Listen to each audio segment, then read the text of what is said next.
அந்த இலைக்கு பின்னாடி யார் நிக்கிறா, அந்த சூரியனுக்கு பின்னாடி யார் நிக்கிறா, அந்த வேட்பாளர் யாரு, அந்த வேட்பாளர் நல்லவனா, படிச்சவனா, நேர்மையானவனா, பண்புள்ளவனா, சிந்திச்சு பாத்தீங்களா? எப்படி வேணா அவன் அந்த வேட்பாளர் கொலைக்காரனா கூட இருக்கட்டும், கொள்ளக்காரனா கூட இருக்கட்டும், பொம்பளை பொறி கூட இருக்கட்டும், ஆனா எங்களுக்கு சின்னத்துல நிக்கிறான்பா, இலையில நிக்கிறான், சூரியன்ல நிக்கிறான், நாங்க போட்டுடணும். அந்த மனநிலை தான் இவ்வளவு காலமா இருந்தீங்க நீங்க. இனி அதெல்லாம் தூக்கி எறியுங்கள். திட்டத்தை பார்த்து ஓட்டு போடுங்க. திட்டத்தை பார்த்து ஓட்டு போட்டா பாட்டாளி மக்கள் கட்சி மட்டும்தான் முதன்மையாக அங்க நிற்கும். அது நீங்க உங்க மனசுல ஏத்திக்குங்க. இவ்வளவு காலமா போதும், இவர்கள் ஆண்டது போதும், உங்களை நாசப்படுத்தியது போதும், உங்களை ஏமாத்தியது போதும், நீங்கள் ஏமாந்தது போதும். பொங்கி எழுங்கள், விழித்தெழுங்கள். Yes, wake up Tamil Nadu. It is time for a change. We have to rescue Tamil Nadu from the clutches of these Dravidian parties who have ruled and ruined Tamil Nadu for the last half century, 50 years. Enough is enough. Let us all strive together to bring a change. அப்ப இங்கிலீஷ்ல பேசினா கொஞ்சம் கை தட்டுவீங்கன்னு நினைக்கிறேன். ஏன்னா இப்படி சொல்லி சொல்லியே உங்களை பேசி பேசி உங்களை ஏமாத்திட்டு இருக்கு. வசனம் பேசினா ஏமாத்திடுவீங்க. 50 வருஷமா அப்படியே நடக்குது. அதனாலதான் சினிமாக்காரங்க ஆசைப்பட்டு இருக்காங்க. ஓஹோ, இந்த தமிழ்நாடு மக்கள் அது ஏமாளிகள்பா, அது எப்படின்னா ஏமாத்திடலாம். சினிமால இப்படி ஸ்டைல் காமிச்சு இப்படி காமிச்சா உடனே ஓட்டு போட்டு விடுவாங்க. வசனம் பேசினா ஓட்டு போட்டு விடுவாங்க. நாடகம் நடிச்சா ஓட்டு போட்டு விடுவாங்க. அதெல்லாம் அந்த காலம். இந்த காலத்துல தமிழ்நாடு முழுவதும் இருக்கின்ற என்னுடைய தம்பிகளும் என்னுடைய தங்கைகளும் விழித்துக் கொண்டிருக்கின்றார்கள். இளைஞர்கள் விழித்து விட்டார்கள். இவர்களை ஏமாற்ற முடியாது. தமிழ்நாட்டில் உள்ள இளைஞர்களுடைய அப்பா அம்மாக்களோட நீங்க ஏமாத்திட்டு இருக்கலாம். ஆனா இன்னைக்கு இளைஞர்களை நீங்க ஒரு பொழுதும் ஏமாற்ற முடியாது. காரணம், அவர்கள் அத்தனை பேரும் எங்கள் பின்னால் இருக்கின்றார்கள். பாட்டாளி மக்கள் கட்சி பின்னால் இருக்கின்றார்கள். இந்த அன்புமணி ராமதாஸ் பின்னால் அத்தனை இளைஞர்களும் இருக்கின்றார்கள். நிச்சயமாக மிகப்பெரிய மாற்றம் தமிழ்நாட்டில் வரும். அதை நீங்கள் உங்கள் மனதிலே ஆழமாக ஏற்றிக்கொள்ளுங்கள். மீண்டும் மீண்டும் இவர்கள் வருவார்கள்.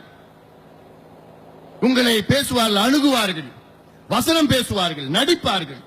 இவர்கள் நடித்ததெல்லாம் போரும். ஒரே கேள்வி, நீங்கள் கேட்க வேண்டிய கேள்வி என்ன? இவ்வளவு காலமா என்ன பண்ணீங்கன்னு கேட்கணும். கேட்பீங்களா? இந்த 2 கட்சிக்காரங்களும் வந்து மேடையை போட்டாங்கன்னா, பேசினாங்கன்னா, நீங்க சொல்லுங்க, இவ்வளவு காலமா என்ன பண்ணீங்க? 50 வருஷமா நீங்க தானே ஆண்டீங்க. அப்ப பண்ணாது இப்ப இதுக்கப்புறம் நீங்க பண்ண போறீங்களா? இது முக்கியமா யார்கிட்ட கேட்கணும்? தளபதி ஸ்டாலின் கிட்ட கேட்கணும். எனக்கு அவருக்கு எந்த பிரச்சனையும் கிடையாது. என்னோட நல்ல நண்பர். அரசியல் வேறு, நட்பு வேறு.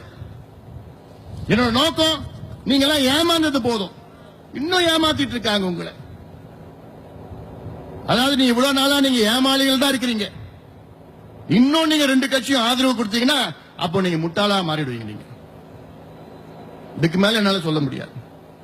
இதுக்கு மேல எப்படிதான் சொல்ல முடியும்? அதனால ஏன்னா சில நேரத்தில் எனக்கு கோபம் வருது. இந்த மத்தவங்க மாதிரி எல்லாம் கோபம் வந்து தூக்கி போட்டு அடிச்சிடுவேன் அப்படிலாம் சொல்ல மாட்டேன். நானு அன்பாலதான் அடிப்பேன் உங்களை. அதனால அன்பாலையும் பாசத்தாலையும் தான் உங்களை நான் கேட்கிறேன். தமிழ்நாட்டிற்கு நாம் எல்லோரும் சேர்ந்து ஒரு மாற்றத்தை கொண்டு வருவோம். மாற்றம் வந்தால் முன்னேற்றம் வரும். என்னுடைய நோக்கம், என்னுடைய லட்சியம், நீங்கள் உங்கள் பிள்ளைகள் நன்றாக படிக்க வேண்டும். ஒரு பைசா செலவில்லாமல் கல்வி, தரமான கல்வி, சிபிஎஸ்இ தரத்திற்கு கல்வி கொண்டு வர வேண்டும் என்று என்னுடைய ஆதங்கம். உங்களுக்கு உடல்நிலை சரியில்லை என்றால் நல்ல தரமான, உலகத்தில் உயர்தரமான மருத்துவ வசதிகள் ஒரு பைசா செலவில்லாமல் உங்களுக்கு கொடுக்க வேண்டும். விவசாயிகள் மகிழ்ச்சியிலே பொங்கி திரிய வேண்டும், குதிக்க வேண்டும். அது எங்களால் கொண்டு வர முடியும். தொழில் புரட்சி செய்து தொழிலாளர்கள் முன்னேற்றத்திற்கு பாடுபடுவோம். வேளாண் முன்னேற்றத்திற்கு நாங்கள் பாடுபடுவோம்.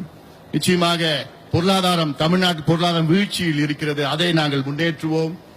நல்ல மாற்றங்கள், ஒவ்வொருவருக்கும் நல்ல தரமான வீடுகள் கொடுப்போம்.